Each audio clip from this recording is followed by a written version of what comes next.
और 2 area system है। तो डायनेमिक रिस्पॉन्स पिछली बार हमने जो है कि हमने स्टेडी स्टेट रिस्पॉन्स देखा था, इसका स्टेडी स्टेट एनालिसिस किया था। अब हमारे पास सेम वही कंडीशन है, we have an isolated power system in which we have the generator load system, that is the power system जिसको हम मॉडल करते हैं पावर सिस्टम से। उसके अलावा हमारे पास टर्बाइन होता है, गवर्नर सिस्टम होता है, and we have other controllers in this isolated power, in this isolated system. तो अब जो डायनामिक रिस्पॉन्स हम देख रहे हैं आज, तो वी विल बी सीइंग कि अगर सिस्टम में हमारे पास एक जो लोड चेंज हुआ है, if that is a step change in the load, then what we will do, जो हमारे पास ऑलरेडी हमने डिराइव किया था एक पूरे पावर सिस्टम का जो है हमने ट्रांसफर फंक्शन लिया था, उसके बेसिस पे जो कि हमने स्टेडी स्टेट एनालिसिस में भी किया था, जो कि ये चीज थी जो आपके पास ये था। ये एक प्रॉपर पूरा सिस्टम है और इस सिस्टम को हम इसका जो है ट्रांसफर फंक्शन लेते हैं ऑन द कंडीशन कि हमारे पास डेल्टा पीसी 0 होता है, ठीक है। This is for this condition कि आपके पास जो डेल्टा पीसी होगा that will B 0। So for that condition हम इस पूरे सिस्टम का ट्रांसफर फंक्शन ये बनाते हैं, kp divided by 1 plus stp divided by 1 plus 1 upon r into all this transfer function जो भी है इन तीनों ब्लॉक्स का। तो इसी चीज को हम ले रहे हैं और हम डायनामिक रिस्पॉन्सेस का देख रहे हैं। We have to see the dynamic response, we have to see what will be the change in the frequency with respect to the time, so that will be our dynamic response for this particular system, for this isolated power system। अभी हमने सिर्फ एक system लिया है, एक मतलब power system हमने लिया, एक हमने जनरेटर लोड सिस्टम लिया है, एक गवर्नर, एक टरबाइन लिया है। तो अब अगर हमारे पास यहाँ पे जो है कि ये जो ट्रांसफर फंक्शन हमने लिया between this delta F and this delta P L and all this thing, ठीक है, इसको हमने 0 लिया और ये सब चीजें जो है हमने इसमें इंक्लूड की, तो हमारे पास ये फाइनली ये ट्रांसफर फंक्शन आ गया। तो इसमें हम कुछ assumptions लेते हैं, since we know that these two time constant, these are very less as compared to this TP, so we will not be considering this TG and TT। तो हम लोग जो है इसको सिंप्लीफाई करेंगे और जो हमारा सिस्टम बनेगा वो कुछ उसका जो ट्रांसफर फंक्शन बनेगा वो इस तरह से बनेगा, ठीक है। ये मैंने टिपिकल वैल्यूज जो होते हैं सिस्टम में वो ये होते हैं। तो अब इसके बाद we have assumed these two as 0 and जो हमारा ये अभी का ब्लॉक डायग्राम था अब ये इस तरह का बना, ठीक है। So again the same condition for delta PC equal to 0 and delta PC is your reference power command, the power command जो आपका चेंज होता है, it can change automatically, it can change manually, that means we will increase the generation, sometimes this gets increased with the change in the frequency and sometimes this is changed when our load scheduled load जो है वो change हो जाता है as per our demands। तो जो अब यहाँ पे जो हमारा ये सिस्टम होगा पूरा, तो इसका भी हम इसी तरह से ट्रांसफर फंक्शन लेते हैं जिस तरह से हमने स्टेडी स्टेट में लिया। अब इसमें जो है हम लोग बाकी सब चीजों को हमने कुछ चीजों को अज्यूम किया 0 और जो हमारा ये सिंपलेस्ट सिस्टम बन गया ये हमारा इस तरह का सिस्टम बनता है। तो फाइनली जो हमारे पास ये जो डेल्टा एफ ऑफ एस जो है, तो ये हमारा फाइनली हमने इसको थोड़ा सा सॉल्व किया है, ठीक है। तो इसको काफी सिंप्लीफिकेशन के स्टेप्स है, ठीक है। तो ये delta P L by S है आपका स्टेप जो आपने चेंज दिया लोड में, तो उसके हिसाब से जो है हमारा ये delta P L by S बनेगा। और उसके अलावा फर्दर हमने इसको जो है कि सिंप्लीफाई किया है, इसको आर को इधर इसके साथ क्रॉस मल्टीप्लाई किया है, फिर इसको कैंसिलेशन की है 1 प्लस एस टी पी और इस 1 प्लस एस टी पी को, तो finally you are left with minus K P into R. ये मैंने बिल्कुल जो है इलेबोरेटेड स्टेप्स करके जो है यहाँ पे लिखा हुआ है, you will understand it, simplification है ये और कुछ इसमें है नहीं एडिशन। देन इसी तरह से minus K P by R then divided by this, S को इसके साथ मल्टीप्लाई किया अंदर, we will get this equation. Then आपके पास जो नेक्स्ट है वो फर्दर ये आता है minus K P into are. तो फर्दर हम इसको सॉल्व करने की कोशिश करते हैं जब तक कि हम लोग जो है इस पॉइंट पे पहुंचते हैं कि हम लोग इसके बाद अब इस डेल्टा एफ ऑफ एस को, ठीक है, जो कि हमारे पास ये इस फॉर्म में आता है, इसको हम चेंज करेंगे क्योंकि what we are aiming at, we are trying to see the response, the dynamic response. Dynamic response means we have to see with respect to the time what will be the change in our frequency, if frequency and time they are plotted, तो we will see कि किस तरह की जो है इसमें changes आ रही है, ठीक है, तो दैट मीन्स जो हमारे पास ये डेल्टा एफ ऑफ एस है, we have to change it in time domain so that we will see what will be the frequency deviation with respect to the time. तो यहाँ पे जो है minus K P into R divided by R T P, all these constants, ये सब चीजें हमने discuss की है, के पी क्या होता है, आर क्या होता है, ये सब चीजें जो है ये ऑलरेडी हमने पिछले लेक्चर्स में डिस्कस किया हुआ है।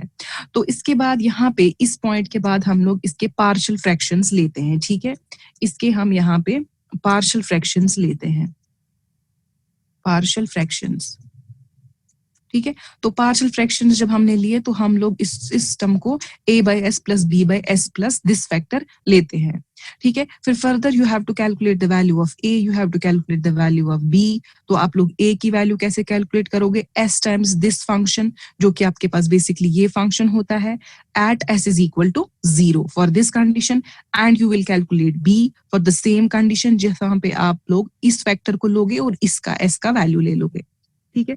तो you will be getting the value of a, ठीक है। और यहाँ पे ये चीज याद रहे कि मैंने इस पूरे सिस्टम को, इस पूरे डेल्टा एफ ऑफ एस को, जिसमें कि ये कांस्टेंट पार्ट भी आता है और 1/s into 1/s plus something like a जो है आपके पास होता है, इस पूरे को मैंने जो है एज पार्शियल फ्रैक्शन लिया। मैंने इस K P into R divided by R T P को भी इस सब में ही इंक्लूड कर रखा है। तो जो a की वैल्यू आती है that comes out to be minus K P into R divided by K P plus R, इसको कैंसिलेशन करने के बाद, क्योंकि आपके पास जो ये इक्वेशन है इसको जब आप s से मल्टीप्लाई करोगे तो ये s और s जो है इसका वो कैंसिल आउट हो जाएगा। फर्दर आपके पास ये इक्वेशन ये रहेगा minus K P into R divided by R T P, and this part wherein you will substitute s equal to 0, so you will get only this portion, that is RTP divided by KP plus R. Finally आपको ये minus K P into R divided by K P plus R मिलता है a की value. Similarly आपको b की value चाहिए तो b की वैल्यू आप सेम सिचुएशन से करोगे, सेम चीज से करोगे और आप s की वैल्यू यहाँ पे चेंज करोगे, ठीक है। तो जब आपने b की वैल्यू कैलकुलेट की तो b की वैल्यू कैसे कैलकुलेट होगी, s plus all this then delta F of s then this thing, और यहाँ पे s की आप ये वैल्यू अब सब्स्टिट्यूट करोगे। तो उसके बाद जब आप इसको, ये सारा पार्शियल फ्रैक्शन है, तो अगर आपको थोड़ा बहुत इसमें आइडिया नहीं है, आप अपने नोट्स देख लीजिएगा इसके लैप्लास के, यू विल अंडरस्टैंड इट, ठीक है। तो उसके बाद जो s है आपका, वो आपका यहाँ पे वैल्यू जो सब्स्टिट्यूट होगा, यहाँ इस s की जगह और कुछ कैंसिलेशन होगा, so you will get the value of b as kp into r divided by kp plus r, and finally you will substitute the delta f of s as a upon this value, and a का जो value होगा वो अपन a upon s होगा, और a का value आपको ये आया था। इसी तरह से b का वैल्यू जो कि kp into r divided by kp plus r, और आपको क्या आया था b upon s, तो b आपका ये पूरा का पूरा आता है, और s जो नीचे आपका आता है b upon s plus something, that is this s plus something, that is s plus this value kp plus r divided by r into tp। तो फाइनली जो है आपको ये इस फॉर्म में आता है, आप ये चीज इससे कॉमन निकालते हो, यहाँ पे आपको 1/s माइनस 1/s प्लस, तो this comes out to be like कि जो आपका ये s प्लस a बनता है, ठीक है ना, 1/s minus 1/s plus a। तो s प्लस a का क्या होता है, e rays power minus at, तो 1/s का आपको पता है 1 होता है। तो अब हम यहाँ से जो फर्दर है इसको प्लॉट कर सकते हैं, और जब हम इसको प्लॉट करते हैं एग्जैक्टली अगर हम इसका रिस्पॉन्स देखें तो हमारा जो delta F with respect to time होता है उसका जो प्लॉट आता है वो इस तरह से आता है कुछ, ठीक है। ये आपका जो प्लॉट आता है इस तरह से एग्जैक्टली, अगर हम इसमें कोई अप्रोक्सीमेशंस नहीं करेंगे तो इसका एग्जैक्ट रेस्पॉन्स इस तरह से देखने को मिलता है, और अगर कुछ अप्रोक्सीमेशंस करेंगे तो somewhat like this. So we can see that there is a fair change in this frequency with respect to the time. Dynamically हम देख रहे हैं कि काफी ज्यादा, अगर फ्रीक्वेंसी लाइक 50 हर्ट्ज की होती है तो इसकी डिविएशन काफी ज्यादा आती है। अब जब हमने इसका ये डेल्टा एफ देखा from the equation, if you will substitute for a system, हमारे पास बी की वैल्यू हो जाती है लगभग कुछ 1/100 के आसपास होती है कुछ। तो अगर आप उस सिस्टम के लिए लोगे और आप आर लोगे 1/100 नहीं, शायद ये 100 होता है, एग्जैक्टली डोंट रिमेम्बर, इसकी आप वैल्यू चेक कर सकते हो बुक से भी। फॉर अ पर्टिकुलर सिस्टम आपके पास जो बी होगा that will be, I will check it, इसका ऑलमोस्ट 1/100 होता है या 100 होता है, शायद 1/100 ही होना चाहिए। तो I will check it first. हाँ, बी का होता है 1/100, 0.01, ठीक है। तो टिपिकल पावर सिस्टम के लिए अगर हम वैल्यूज देखेंगे ऑलमोस्ट इस रेंज में होता है, और अगर आपके पास जैसे 0.1 की वैल्यू होगी और R की वैल्यू सपोज 3 होगी, तो अगर आप वो ड्रूप कैरेक्टरिस्टिक्स जो मैंने आपको पिछली बार बताया था, if you will calculate the value of delta F for that, this comes out to be something like 2.9 on these basis, on these values, on the depending upon the value of B and R. If you will find this droop, you will get this as 2.9 hertz, जो कि काफी ज्यादा deviation है from 50 hertz से आपका इतना value चला जाता है, which is not, you know, tolerable for a system. तो हमारे लिए ऐसी सिचुएशन होना सही नहीं है. तो डेफिनेटली दिस दिस जब डिविएशन होगी, that power command will come into play. If it's in an automatic mode, if the system is in an automatic mode, then this delta PC की बात जो मैं कर रही थी, it will come into play. And also जो कि इसके इनहेरेंट कैरेक्टरिस्टिक्स है, जो कि ड्रूप कैरेक्टरिस्टिक्स होते हैं सिस्टम के, they will come into play. They will adjust this amount of change. But ये चेंज कम चेंज नहीं है, ये चेंज इस सिस्टम के लिए बहुत ज्यादा चेंज है. ये जो डायनेमिक चेंजेस है, these are completely, we can say कि these are intolerable for the system. System इतने चेंज को टॉलरेट नहीं कर सकता है, और सिस्टम में इसकी वजह से, इतने चेंज की वजह से, इतने डिविएशन की वजह से काफी जो है कि प्रॉब्लम्स हो सकती हैं. इसलिए व्हाट वी एम, कि हम चाहते हैं कि ये जो डिविएशन है ये कम से कम हो. तो व्हाट वी वांट, हम लोग सिस्टम में, अपने सिस्टम में जो है कंट्रोलर्स को ऐड करते हैं. और हम लोग जो है किस कंट्रोलर को ऐड करते हैं, we include this integral control in our system.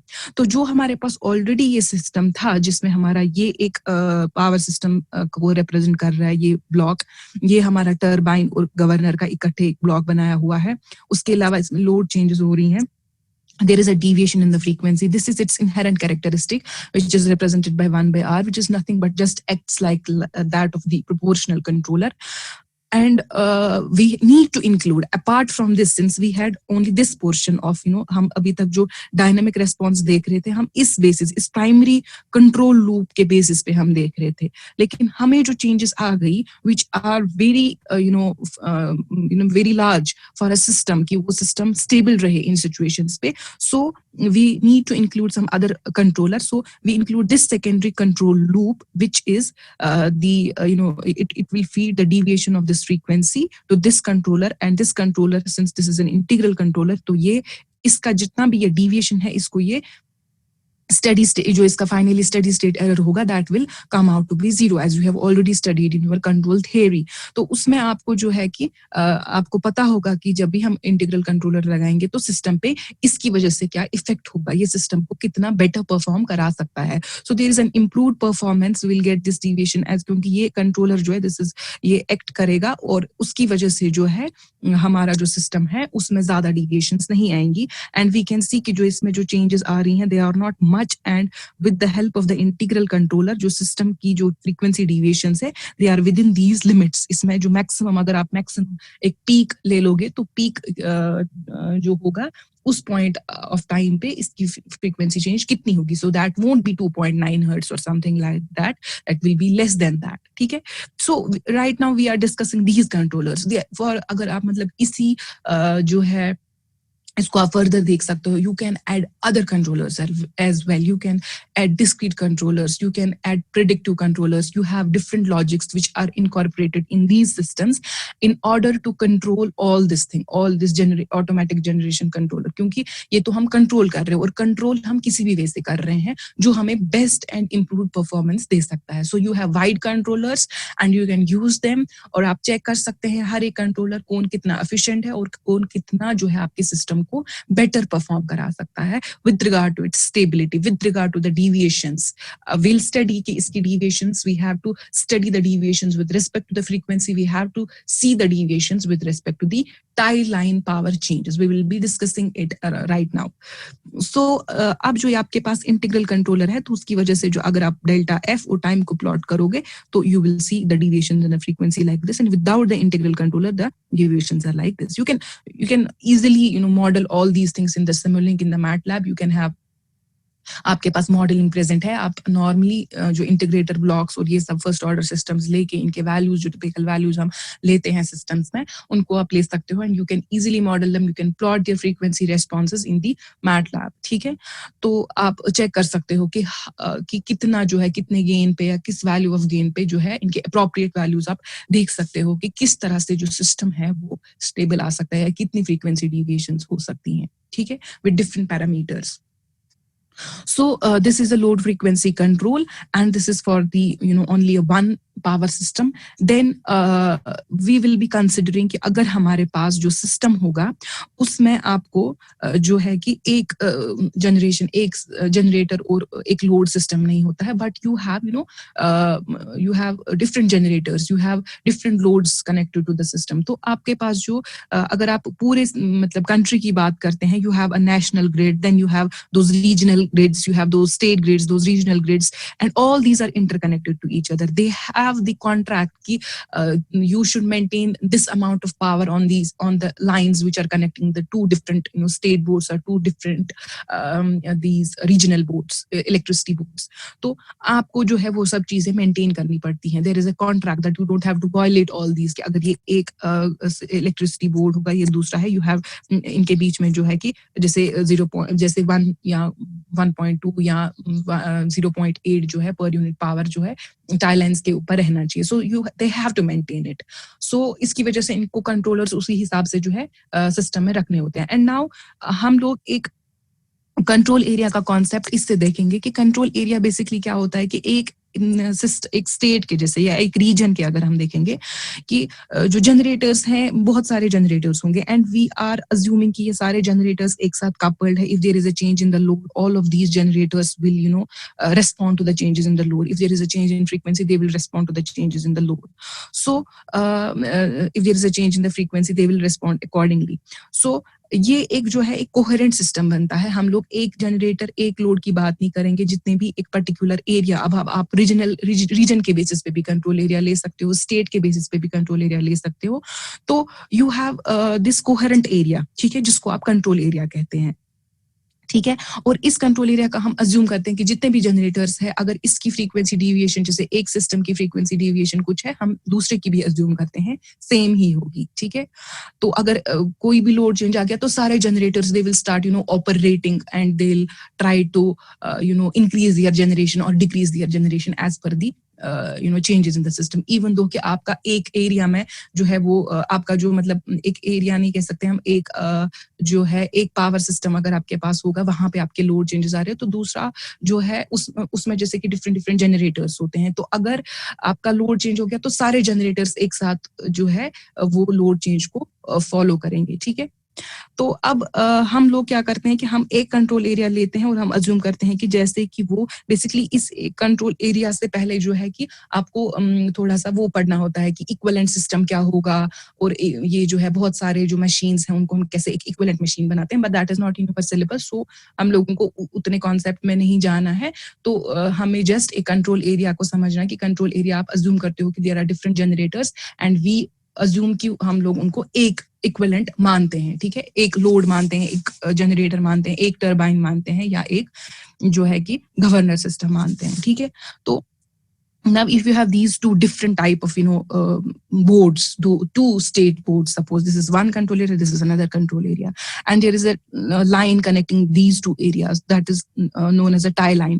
तो इनके बीच की जो मतलब जो पावर फ्लो होगा इस लाइन पे, तो उसको सपोज हम पी टाई से रिप्रेजेंट करते हैं. एंड इट इज रिक्वायर्ड कि आपका इसमें भी डिविएशन जो है मिनिमम से मिनिमम हो, ठीक है. अगर पावर फ्लो यहाँ से हो रहा है या ये यहाँ से पावर ले रहा है, बट इसका भी डिविएशन एक लिमिट में होना चाहिए, उससे ज्यादा जो है इनको ये उसको वायलेट नहीं करना होता है.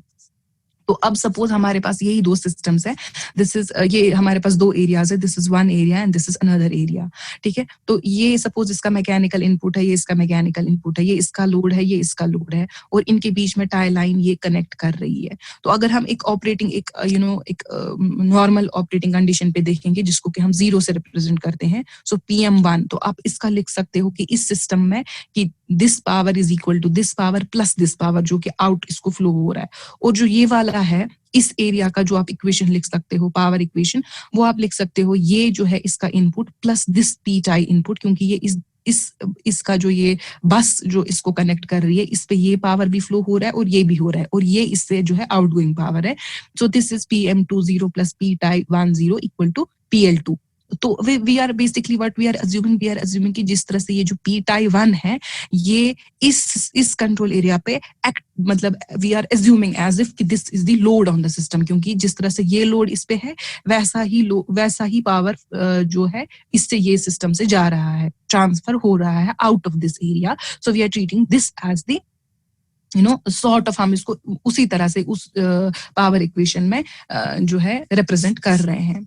अब जो आपने ऑलरेडी जो हमने इक्वेशन पढ़ी कि अगर हमें दो सिस्टम्स होंगे, इसका कुछ वोल्टेज होगा, इसका कुछ वोल्टेज होगा, और इनके बीच की जो लाइन है it is having some sort of reactance, even though कि इसमें जो है ट्रांसमिशन लाइन होगी और इसके अपने रिएक्टेंसेस होंगे, तो we are terming that total reactance as X12. So this P tie 1 is what P tie 1 is the voltage at this divided by this reactance, and sine of the angle between suppose इसका जो initial operating angle होगा Δ1 और इसका होगा Δ2. So it's like this. ठीक है, तो अब अगर यहाँ पे कोई भी चेंज कितना आ सकता है एंगल्स में, अगर मतलब जो है कि कोई भी, मतलब ये हम लोग P टाई ले रहे हैं, जो ये वाला पावर है, इसको हम कैसे रिप्रेजेंट कर रहे हैं, इस इक्वेशन से. ठीक है, अब जो आपके पास इंक्रीमेंटल टाई लाइन पावर है, आप देख सकते हो कि जैसे कि हमारे पास ये डेल्टा पी टाई है. ठीक है, हम लोग क्या कर रहे हैं, हम बेसिकली लीनियराइजेशन करते हैं. हमें अगर देखना है कि इसी में कितना चेंज हो गया, suppose we have something like this, हमारे पास एक फंक्शन है y which is a function of x. ठीक है, तो ये x है यहाँ पे और ये जैसे y है यहाँ पे. ठीक है, ये कुछ मतलब इस तरह का कुछ कर्व है. तो ये इसका जैसे इनिशियल ऑपरेटिंग पॉइंट है, x0 होगा या कुछ होगा, और इसमें जो है कुछ चेंज आ गई जिसकी वजह से जो है कि y का जो है दूसरा वैल्यू ये हो गया. तो this much is the change in this. ठीक है, so this delta change is delta y. अगर आप देखोगे इस हिसाब से कि इसमें कितना चेंज आएगा, डेल्टा y. ठीक है, और डिपेंडिंग अपॉन कि जब इसमें आप डेल्टा x का चेंज लेते हो, तो लीनियराइजेशन हमेशा हम एक ऑपरेटिंग पॉइंट पे करते हैं और हम देखते हैं कि क्या स्मॉल चेंज होगी इस फंक्शन में अगर इसका कुछ इनपुट जो है वो चेंज हो रहा है. ठीक है, तो अब यहाँ पे हम उसी के बेसिस पे हम क्या कर रहे हैं कि यहाँ पे अगर कुछ चेंज हो रही है, सो हम देख रहे हैं कि कितना इसमें चेंज होगा. ठीक है, वी आर एज्यूमिंग जिस तरह से ये y है and this is function of x, तो हम देख रहे हैं कि इसमें कितना चेंज हो रहा है at its operating point, that is Δ1 two naught. ठीक है, Δ1 क्या है, Δ1 minus Δ2.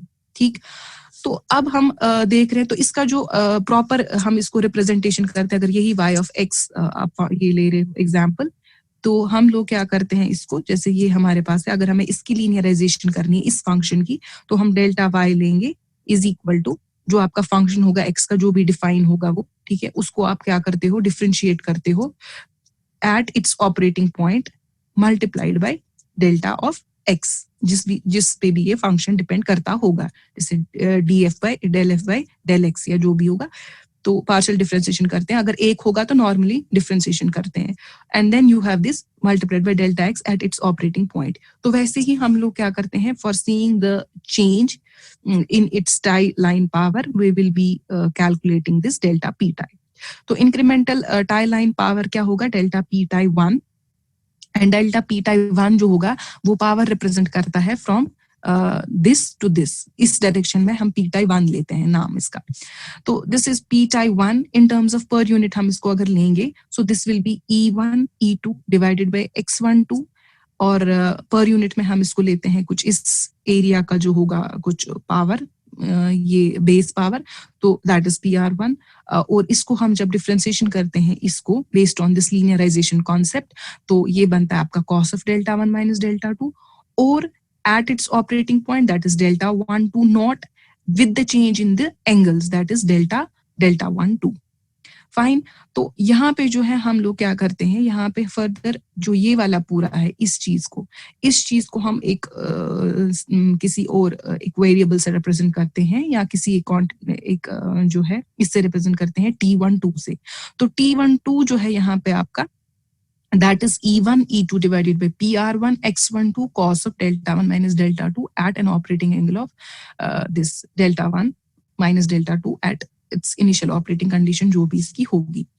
So delta P type 1 per unit जो होगा आपका, that is this T12 multiplied by this delta 12 and this is equal to T12 delta 1 minus delta 2, क्योंकि ये चीज तो वही होती है ना, चेंज इन दिस delta 1 2 हमने रखा है जो चेंज होगा इन दो एंगल्स में. तो फर्दर जो है हम अब हमारे पास जो ये एंगल होता है बेसिकली ये क्या होता है, रोटर एंगल जो होता है, और वो आपको डिपेंड करता है एंगुलर स्पीड पे और मतलब टाइम पे, ठीक है ना. तो हम अगर वो सिंक्रोनस मशीन्स में जिस तरह से हमने पढ़ा था, तो हम लोग T12 जो है this will B T12 multiplied by this delta 1 यानी कि आपके पास जो ये डेल्टा 1 होगा this will be the omega 1 multiplied by dt minus this is another omega 2 multiplied by dt. ये आपका एक इस एरिया को कॉरेस्पॉन्ड करता है, ये इस एरिया को कॉरेस्पॉन्ड करता है. Then this is 2 pi T12 and this is the difference in the ये जो आप इंटीग्रल लेते हो इन फ्रीक्वेंसीज का. So this is integral of delta F1 of delta T minus integral of delta F2 of delta T, ठीक है. तो further जब हम इसको और ये जो आपका डेल्टा P टाई 1 निकलता है this comes out to be this. तो सिमिलरली हम डेल्टा P टाई 2 भी लेंगे which is nothing but which is the again the same जो आपको चेंज होगा टाई लाइन पावर में, लेकिन जब हम कंसिडर करेंगे इस एरिया से इस एरिया की तरफ, ठीक है, जब हम इसका डायरेक्शन रिवर्स करते हैं. तो नेक्स्ट हमारे पास जो आता है वो आता है आपका जो P टाई 2 आता है. P टाई 2 जो है आपका delta P tie 2 that is the same thing. आपके पास एक सेकंड बाबा. तो 2 पाई T21 जो है वो आपके पास क्या होता है कि जिस तरह से आप लोग अब डायरेक्शन लेते हो, जैसे आपके पास ये कंट्रोल एरिया 1 और 2 था, तो डेल्टा P टाई 2 जो है आपका सेम यही आप ले रहे हो, लेकिन अब आप इस डायरेक्शन में ले रहे हो. तो विद रिस्पेक्ट टू दैट आपका डेल्टा P टाई 2 होगा T21 2 pi delta F2 dt minus 2 pi delta F1 dt. तो उसके अकॉर्डिंग आपकी इक्वेशन जो आती है डेल्टा P टाई 2 की that comes out to be this, ठीक है. तो सेम अब आप जो यहाँ पर भी T21 है बेसिकली जो हमने अभी तक स्टेप किए फॉर डेल्टा अपने फोन की डाटा केबल आप जरा ये प्लीज बंद करें, ये म्यूट करें. तो जो डेल्टा P टाई 2 है उसको जो हम डिराइव किस तरह से कर रहे हैं, similarly on the similar lines जिस तरह से कि हमने डेल्टा P टाई 1 को डिराइव किया है. तो अब यहाँ पे जो है कि आपके पास 2 पाई T21 जो है, यहाँ पे T21 क्या होगा, again the same thing but इसका बेस पावर अपना होगा दैट इज PR2, और उसके बाद कंडीशन सेम वही है, सिर्फ यहाँ पे अब क्योंकि हम P टाई 2 ले रहे हैं, it's from control area 2 with reference to control area 2, तो हम लोग क्या कर रहे हैं, this will be delta 2 minus delta 1 at its operating condition.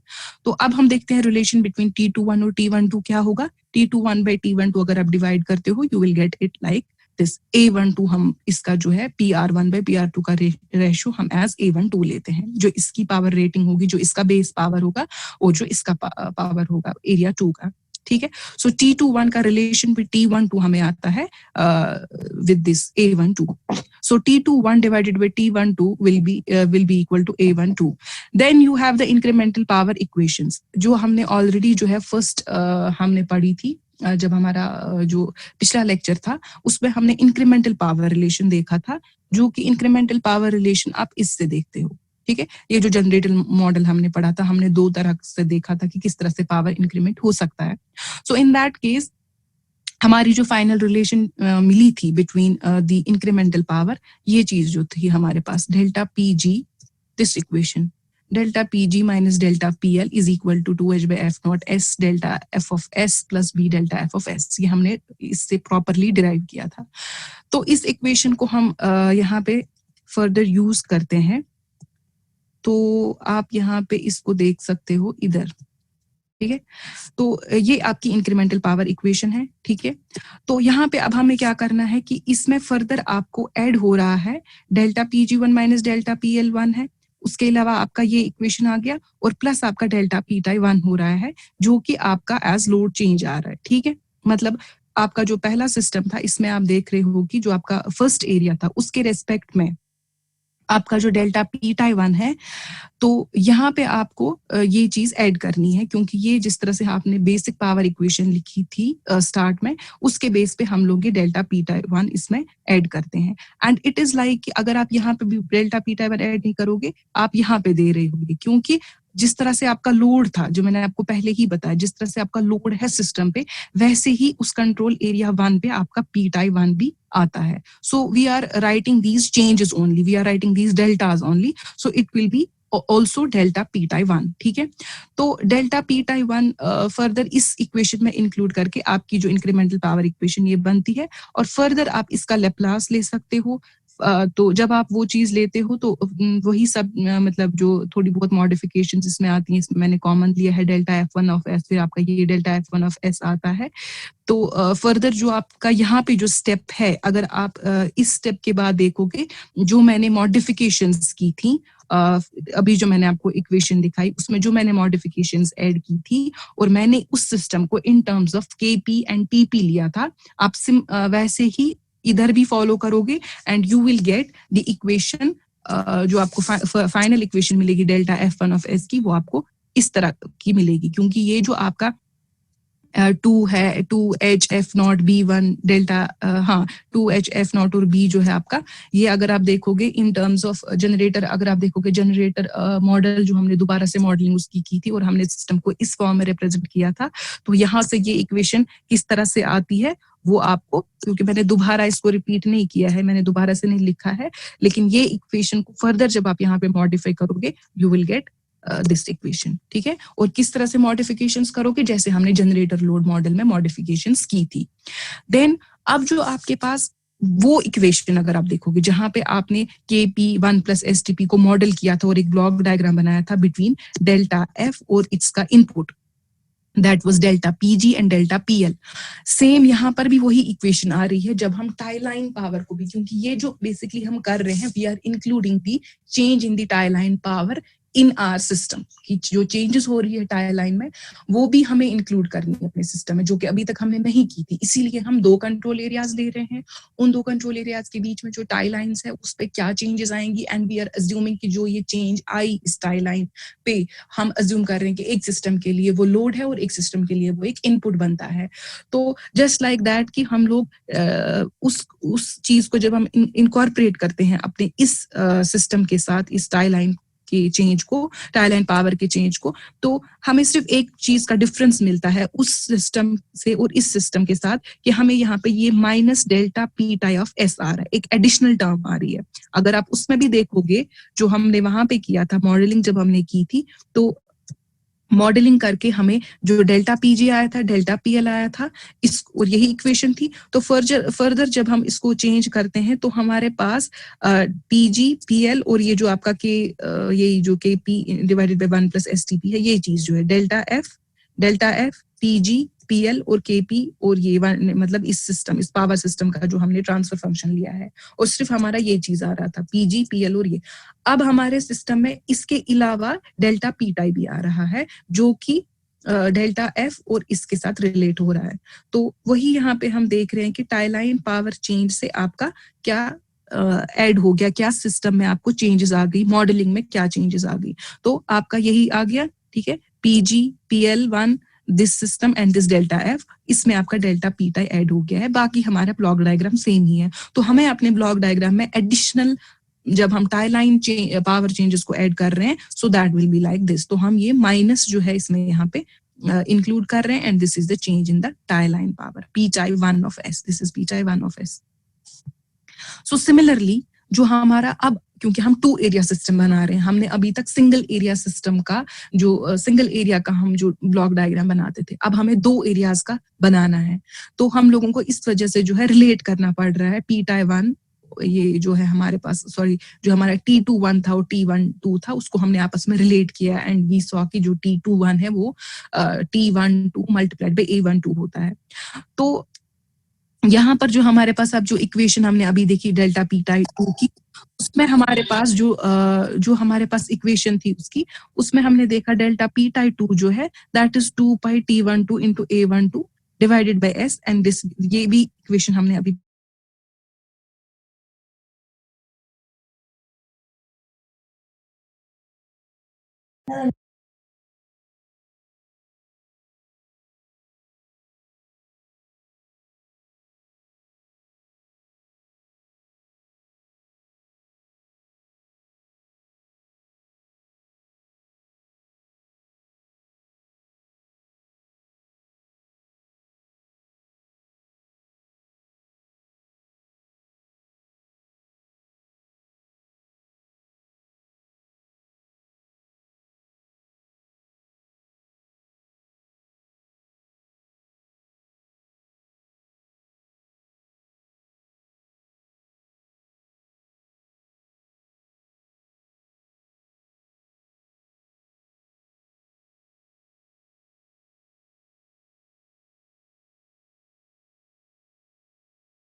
तो हम लोग कहाँ पे थे कि अब जो ये सिस्टम है, इसको अब हम लोगों का जो है फर्स्ट जो एरिया है वो कंप्लीट हो गया। उसके हिसाब से हम लोगों ने देखा इसके बीच में क्या रिलेशन आती है, हमारे टाई लाइन पावर को हम किस तरह से इनकॉर्पोरेट करते हैं सिस्टम की मॉडलिंग में।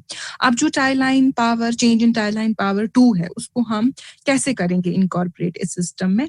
तो we know that this tie line change in this tie line power is for the second area is 2 pi t1 and this equation. तो further आप इस इक्वेशन को इस तरह से लिख सकते हो, T21 को आप इन टर्म्स ऑफ T12 लिख सकते हो इनटू A2, ठीक है, जो हमने अभी डिराइव करके देखा।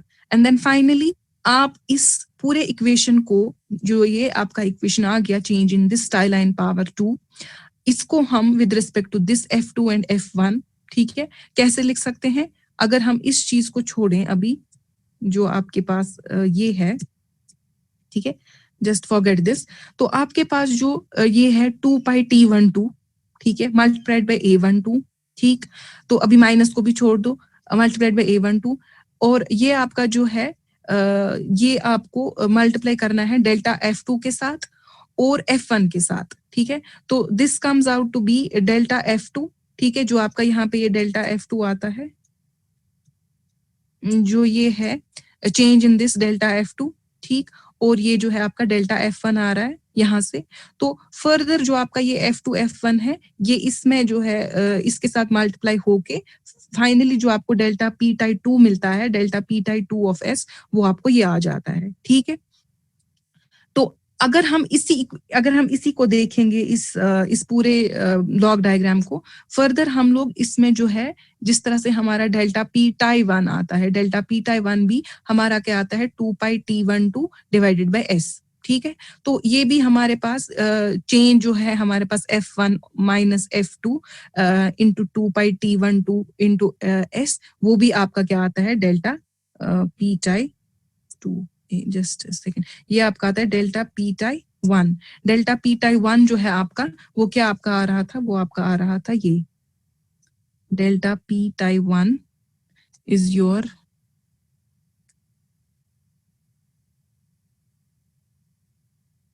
ये जो डेल्टा P टाई 1 आपका आ रहा था 2 pi T12 delta F1 minus delta F2, ठीक है। तो ये चीज जो है ये हमारे पास एक ब्लॉक डायग्राम आ गया इसका, जो हमने ऐड करना है हमारे सिस्टम में। तो जो हमारा सिस्टम बेसिकली है अब, वो इस तरह का सिस्टम बनता है, ठीक। तो जो ये सिस्टम आ गया आपका, इस सिस्टम में अगर आप देखोगे, जो कि आपका लोड फ्रीक्वेंसी कंट्रोल, ये आपका 2 एरिया सिस्टम बना, ठीक है, जिसमें आप लोड फ्रीक्वेंसी कंट्रोल ये जो है इंक्लूड कर रहे हो एक 2 एरिया सिस्टम के लिए। तो 2 एरिया सिस्टम से अगर आप शुरू करते हैं, this is our first area, जिसमें आप KP1 ले रहे हैं, क्योंकि अभी आप ले रहे थे KP divided by 1 plus STP, क्योंकि अब आप 2 एरिया सिस्टम ले रहे हो, so this will B KP1 divided by STP1। इसका फ्रीक्वेंसी डिविएशन आ गया डेल्टा F1। इसमें क्या इंक्लूड हम कर रहे थे, एक तो जो ये PG था, ये जो आपका डेल्टा PD था, यहाँ पे इसने PD लिखा है, हम लोग PL से भी रिप्रेजेंट करते हैं इसको, ठीक है, ये आप PL भी लिख सकते हो यहाँ पे। सो दिस इज दी PL1 और PD1 whatever you call it. तो उसके बाद ये नोटेशंस आप जो प्लस माइनस की है ये आप देख लेना, जब आप मॉडलिंग करोगे तो आपको समझ आ जाएगा कि कहाँ पे आप लोग क्या क्या चीजें ले रहे हो। So you will get to know कि आप PD1 या PL1 जो भी आप ले रहे हो, ये इस पे माइनस है, यहाँ पे ये प्लस है, ठीक है। ये सब चीजें आप इसमें इंक्लूड कर रहे हो। Then you have this generator, sorry this governor and this turbine system, ठीक है। फिर आपका जो वापस से वही 1/R जो मैंने बनाया था, ठीक है। ये सब चीजें हमने ऑलरेडी कर चुके हैं हम पिछले लेक्चर्स में। ये आपका जनरेटर लोड मॉडलिंग आ गया, ये आपका गवर्नर और टर्बाइन मॉडलिंग आ गया, ये आपका लोड मॉडलिंग आ गया यहाँ पे, ठीक है। और उसके अलावा ये frequency deviation with this 1/R1 जो है, ये चीज आ गई। तो अब और फर्दर यहाँ पे आपका डेल्टा पीसी भी था, इतना हमारे पास ऑलरेडी था। फिर हमने प्रोपोर्शनल प्लस इंटीग्रल कंट्रोलर डाला, तो ये हमारे पास एडिशनल जो है ये K1/S आ गया, ठीक है। फर्दर आप लोग क्या करते हो कि जो ये फ्रीक्वेंसी डिविएशन है, इसमें हम ये एक फ्रीक्वेंसी बायस ये फैक्टर जो है इसको इंक्लूड करते हैं, ठीक है।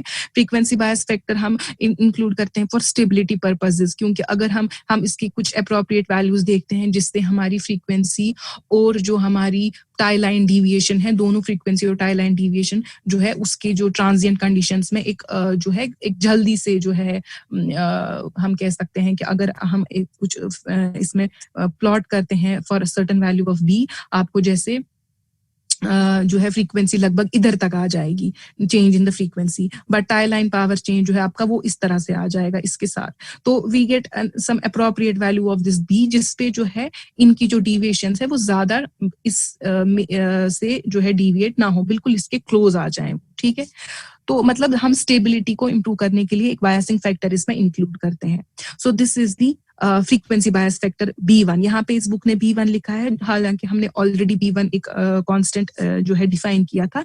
You can write here it as β1, ठीक है, क्योंकि इसने अर्लियर जो B1 हम लेते थे वो यहाँ पे जो है कि वो β1 वहां पे लेता है। So you can take any you know frequency bias constant and suppose this is β1 and this is β2, ठीक है।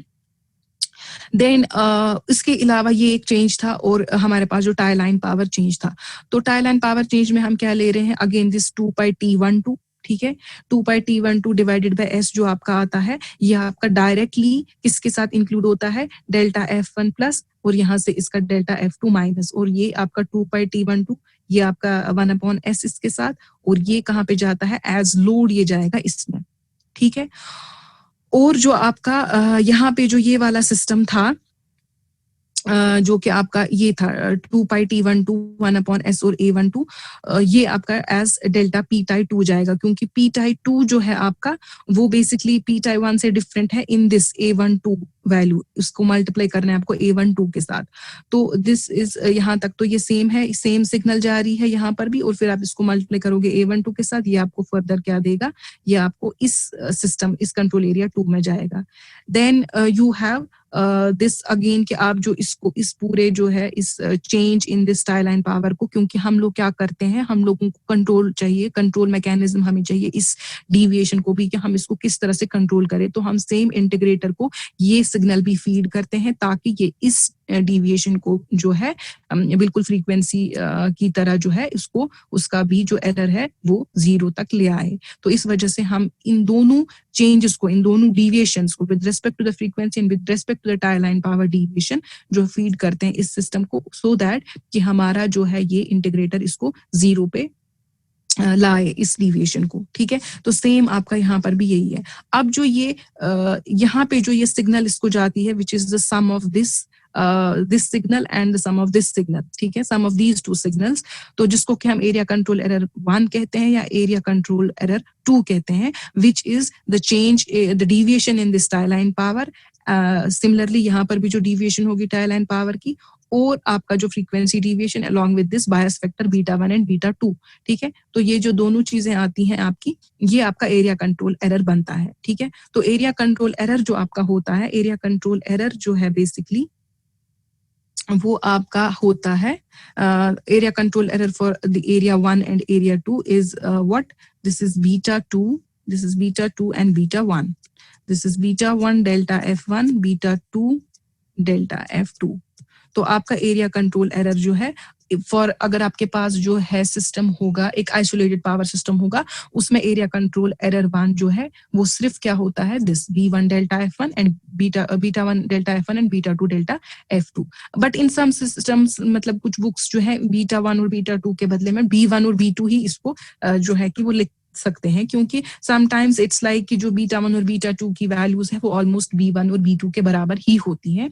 सो वी रफली समटाइम्स जो है हम इन्फर करते हैं बीटा 1 बीटा 2 को या B1 B2 को सेम चीज ही. ठीक है, तो एरिया कंट्रोल एरर 1 जो है या एरिया कंट्रोल एरर 2 जो है ये हम डिफाइन करते हैं as the sum of these two signals, जो कि change deviation in tie line power है and deviation in frequency है.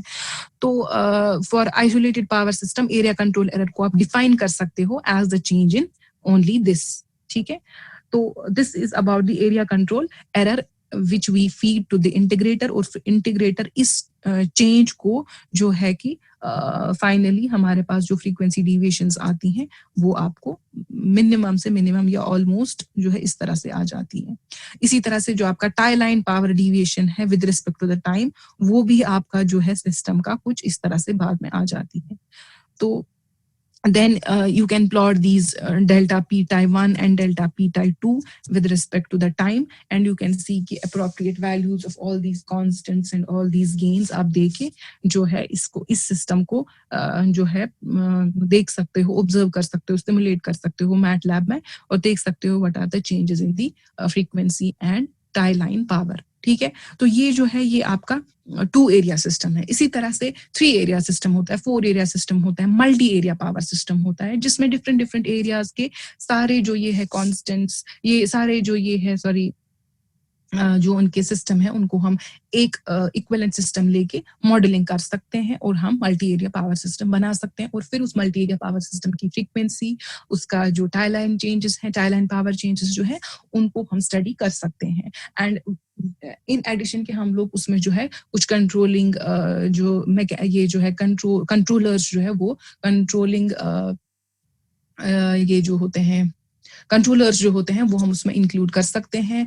We can include different type of controllers, we can include discrete controllers, we can include these PID controllers, you can include all the controllers जो कि artificial intelligence controllers है, fuzzy logic से आप कर सकते हो इसको. आप इसको जो है बाकी जो आपकी ऑप्टिमाइजेशन टेक्निक्स है वो आप ऑप्टिमाइज कर सकते हो, अपने बेस्ट वे पैरामीटर्स को ऑप्टिमाइज कर सकते हो, उनकी क्या वैल्यूज हो सकती हैं. ठीक है, we have different genetic algorithms and all those things. You can include those techniques which will optimize your constants. They can optimize or your gains. तो वो जब इन systems के gains को optimize कर सकते हैं, and then we can include controllers, different control strategies are there, and then we can minimize these deviations as close as possible. ठीक है, to its original, to its nominal frequency. So this is about the automatic generation control. इसमें ज़्यादा मतलब यही transfer functions हैं या यही सब equations हैं, modeling है, तो यही सब चीज़ें इसमें है जो कि हम लोगों ने इसमें पढ़ी हैं. अब आपका जो ये है